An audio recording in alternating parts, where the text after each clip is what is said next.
ദേവനന്ദ. ദിവ്യയാണ് ഇന്ന് മേക്കപ്പ് ചെയ്യാൻ പോകുന്നത്.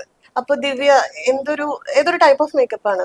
ഇതൊരു വെസ്റ്റേൺ ലുക്ക് ഡ്രസ്സ് ആയതുകൊണ്ട് തന്നെ നമ്മൾ കൂടുതലും ഒരു നോ മേക്കപ്പ് ലുക്കിലേക്കാണ് കൊണ്ടുപോകുന്നത്. അതിൽ ഐയും ലിപ്പും മാത്രം ഹൈലൈറ്റ് ചെയ്യാന്നാണ് ഉദ്ദേശിക്കുന്നത്. ഒരു സിമ്പിൾ ഹെയർ സ്റ്റൈലും കൂടെ അത്രയും ചെയ്യാനാണ് ഉദ്ദേശിക്കുന്നത്. ഹായ്, ഐ എം ദിവ്യ. ഇന്ന് ഒരു സ്യൂട്ട് മോഡലിലുള്ള ഡ്രസ്സിനുള്ള മേക്കപ്പാണ് നമ്മൾ ചെയ്തിരിക്കുന്നത്.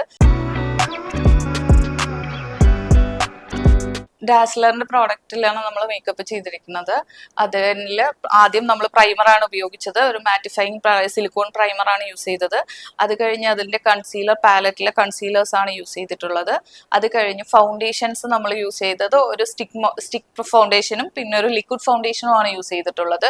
അതിന് വളരെയധികം ഫിനിഷിങ് നമുക്ക് കൊടുക്കാൻ പറ്റുന്നുണ്ട്. നോർമലായിട്ട് സാധാരണക്കാർക്കും ഡയറക്റ്റായി യൂസ് ചെയ്യാൻ പറ്റുന്ന പോലുള്ള ഫൗണ്ടേഷൻസ് ആയതുകൊണ്ട് അത് ഭയങ്കര ഫ്ലോലെസ് മേക്കപ്പ് ആണ് നമുക്ക് കിട്ടിയിട്ടുള്ളത്.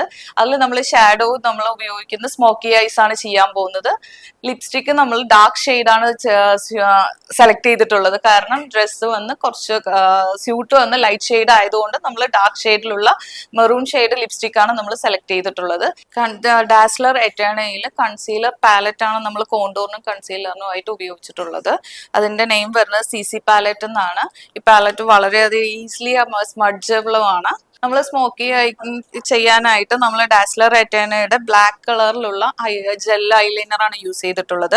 മസ്കാര യൂസ് ചെയ്തിട്ടുള്ളത് ഡാസ്ലർ റെറ്റേനയുടെ തന്നെ ബ്ലാക്ക് ഷെയ്ഡാണ് മസ്കാര യൂസ് ചെയ്തത്. ഭയങ്കര വോളിമൈസിങ് ആയിട്ടുള്ളൊരു മസ്കാരയാണ്. പിന്നെ നമ്മൾ യൂസ് ചെയ്തത് ലിപ്സ്റ്റിക്കിന്റെ ഷെയ്ഡ് വന്നിട്ട് LC 130 എന്നുള്ള ലിപ്സ്റ്റിക് ഷെയ്ഡാണ് നമ്മൾ യൂസ് ചെയ്തിട്ട്. നല്ല മെറൂൺ ഷെയ്ഡാണ് അതിനുള്ളത്. ഭയങ്കര ഭംഗിയായിട്ടുള്ള ഒരു കളറാണ്.